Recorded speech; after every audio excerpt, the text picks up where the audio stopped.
Okay, hai. Assalamualaikum. Dengan Cikgu Fida lagi hari ini. Bertemu lagi kita dalam kelas Sains Sosial Alam Sekitar KSSM Pendidikan Khas Tingkatan 1.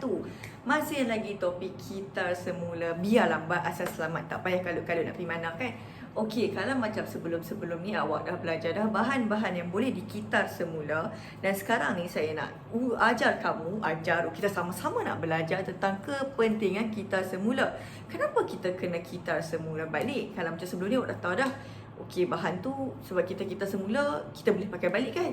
Tapi kenapa kita tak beli baru je? Kenapa kita nak guna balik benda-benda tersebut, bahan buangan tersebut? Jom tanpa buang masa, jom kita rujuk buku teks. Okey, buku teks muka surat.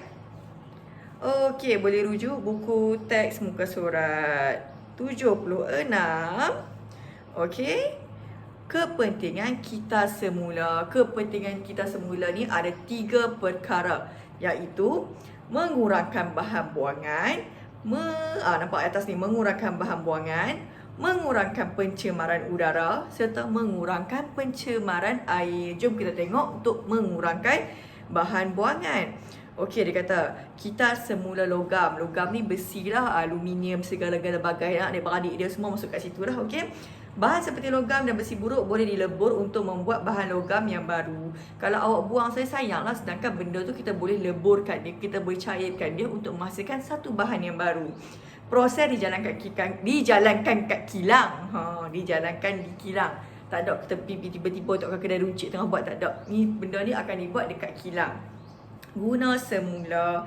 Surat khabar boleh jadikan kraft tangan. Siapa pernah pergi kenduri dulu zaman sebelum COVID-19, ada kenduri mereka buah telur buah dalam benda ni. Even dekat sekolah kita pun ada contoh yang diperbuat daripada surat khabar. Lepas tu nampak plastik dan juga botol, boleh simpan kita punya biskut, keropok, dan juga nampak tin tu boleh buat tempat simpan pensel. Okey, jom. Okey, macam tadi mengurangkan bahan buangan, poin pertama. Poin kedua ialah mengurangkan pencemaran udara. Okey, jom kita tengok. Pencemaran udara seperti jerebu menyebabkan kesihatan manusia terganggu. Kita semula dapat mengurangkan pencemaran udara. Kenapa pencemaran udara, cikgu? Okey, berbalik pada poin pertama, mengurangkan bahan buangan. Pernahkah kamu lihat sisa-sisa sampah yang kita buang ni, dia jadi bentuk macam bukit?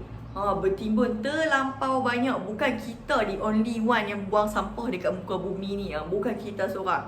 Orang lain pun, jiran kita, orang kampung kita, tok kita, mak kita, adik-beradik kita, semua buang sampah.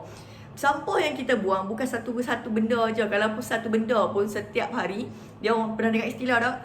Sikit-sikit lama-lama jadi bukit. Sebab itulah kalau kamu pernah ingat ataupun kamu pernah lalu kat kawasan yang pernah jadi timbunan sampah. Jadi perkara tersebut jadi timbunan sampah. Sebab itulah kita nak kurangkan pembuangan sampah ni.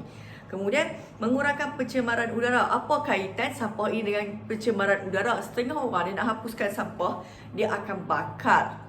Bila bakar akan mengeluarkan asap dan perkara ini menyebabkan pencemaran udara. Tapi tak apa, jom kita baca. Lihat, tak ada pembakaran terbuka berlaku. Nampak betul tak puan cikgu cakap? Untuk kurangkan sampah, dia pun kena bakar sampah tu. Jadi bila kita macam contohnya tin susu, kamu tak mau buang, kamu boleh kitar semula. Jadi perkara tersebut jimatlah, kamu tak payah bakar. Jadi pencemaran udara tak ada dah dekat situ. Okey, jom.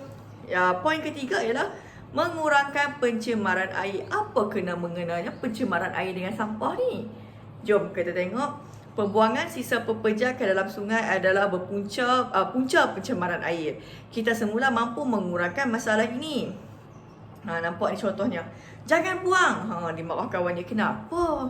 Plastik boleh dikitar semula, jangan buang ke dalam tu sampah. Kebanyakan setengah orang dia ralik-ralik dia pergi piknik ataupun pergi berkelah, buang benda-benda tu semua ke dalam sungai. Jadi 3 poin dia adalah dapat mengurangkan pembuangan sampah, mengurangkan bahan buangan. Kedua, mengurangkan pencemaran udara dan juga pencemaran air. Okey, yang tu adalah untuk kepentingan dia. Ada 3 kepentingan. Jadi awak boleh rujuk pada latihan kita. Okey, kepentingan kitar semula. Jom kita tengok kepentingan kitar semula. Ada jawapan dekat atas tu dah. Mengurangkan pencemaran air, mengurangkan pencemaran udara dan mengurangkan bahan buangan. Jadi peta Aiting ataupun peta minda ni, awak cuma insertkan balik poin dia. Jadi poin yang pertama tu Awak dapat lihat mengurangkan pencemaran air tu, awak salin balik dekat sini.